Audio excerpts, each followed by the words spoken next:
Buddy, Daddy. Come on, baby. Come on.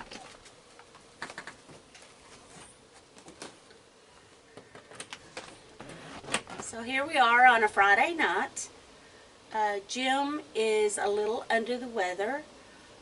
We did do our Sherbrooke Village trip today. Everything was great. And we went to dinner this evening at the neighbors. And right after dinner, he started feeling ill with his stomach. So he is a little under the weather this evening. Nothing to be alarmed over, but he asked me to just do this on my own. And I said, okay. So that's what I'm doing. And he will be back tomorrow evening. So we went up to Sherbrooke Village today. And on the way, I got to see my first porcupine.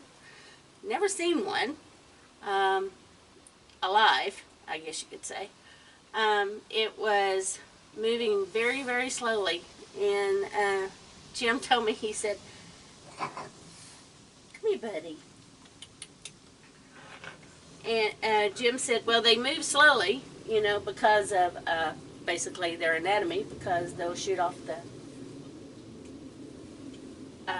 needles and everything. He says, but that's why there are so many that are killed up here, is because they go very slowly across the road.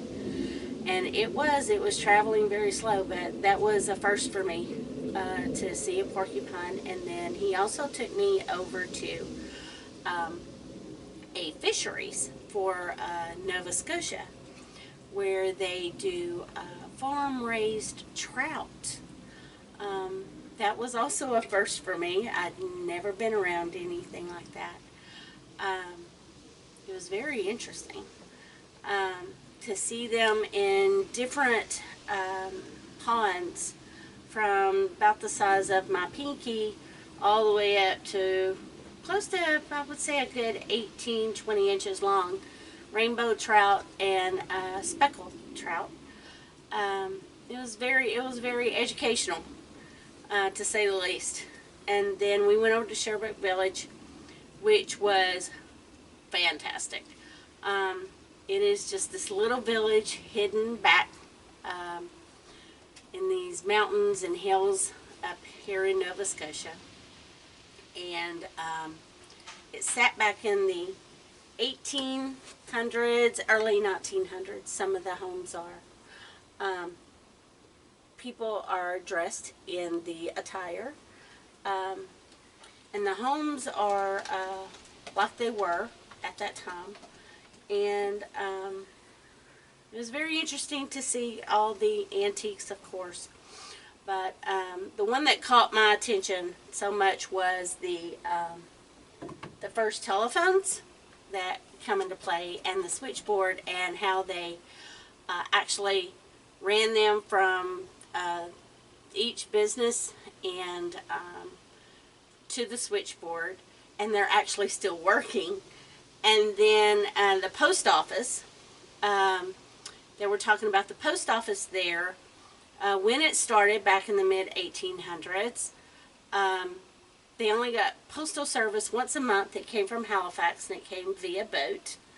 And then it started coming once every 3 weeks, and then it started coming once every week.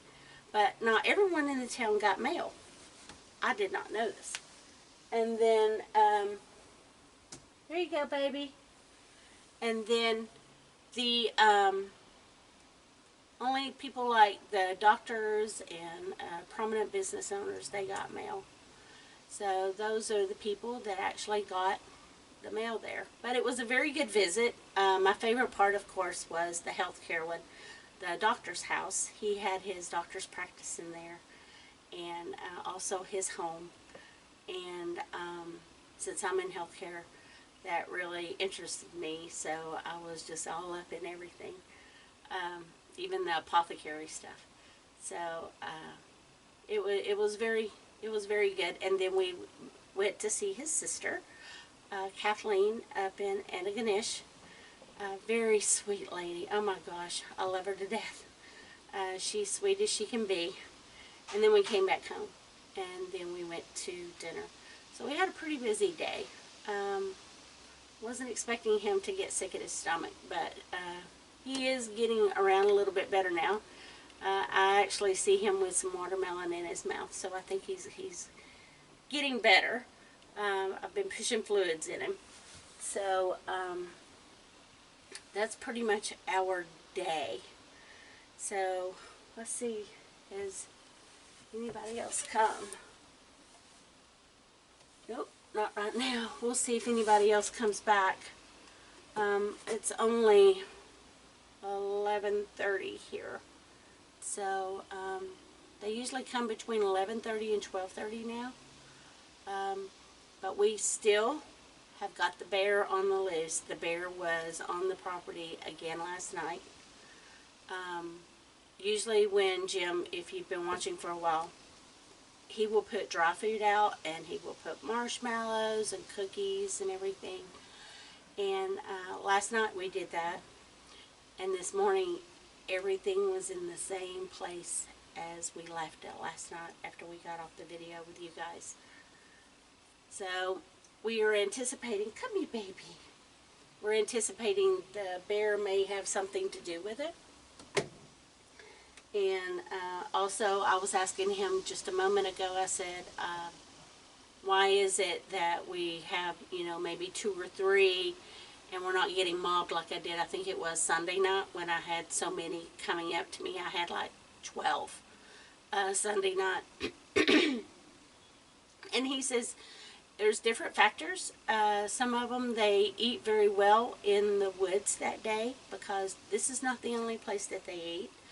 A lot of his raccoons are mothers. A lot of them are nursing. As you can tell, Buddy came up here just a moment ago, but that made Buddy's 3rd trip here this evening. We've been feeding her off and on all evening. We didn't want to make her wait until we did the filming, so we've been feeding her off and on since like 8 p.m.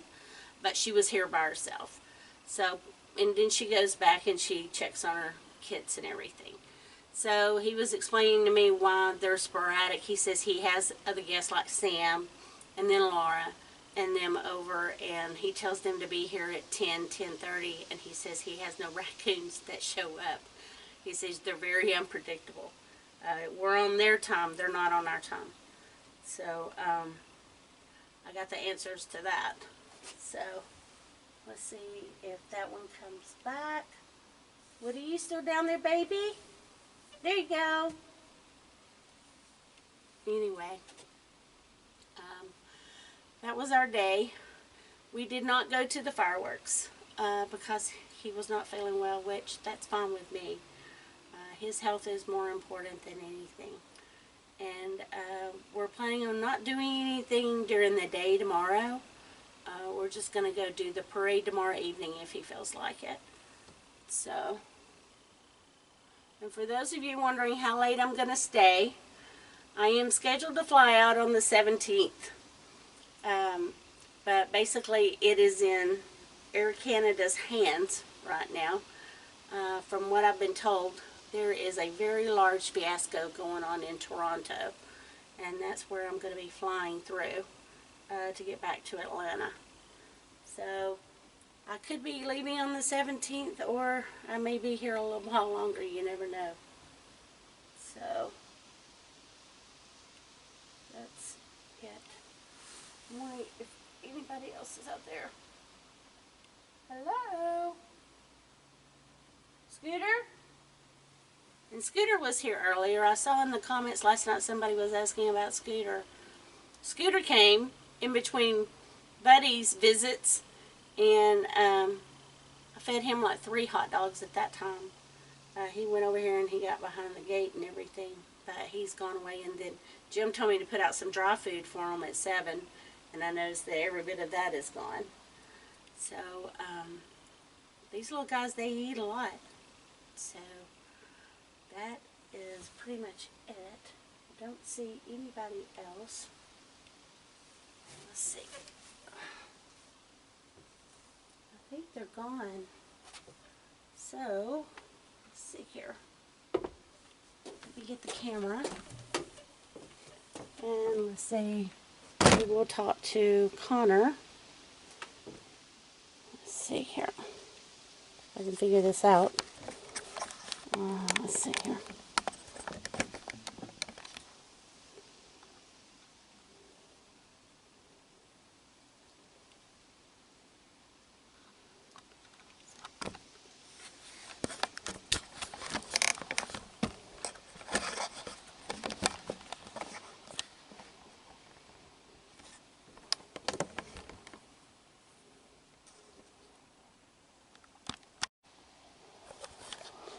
Let's see here. So here is Connor, and there's Charlotte. Let's see here. Say hello, baby boy. Say hello. Say hi, Dave. Say I just had dinner. Yes, I did. You want to say hi? Say hello. Say hello to everybody. Yeah. Want to say hey? They know you're not feeling well. Hi, everybody. Yeah. I'm freezing. Yeah. Where'd Charlotte baby go? She take off? Well, that's it, everybody. We shall talk to you tomorrow, okay? Thank you for subscribing. Talk to you soon. Bye-bye. There we go.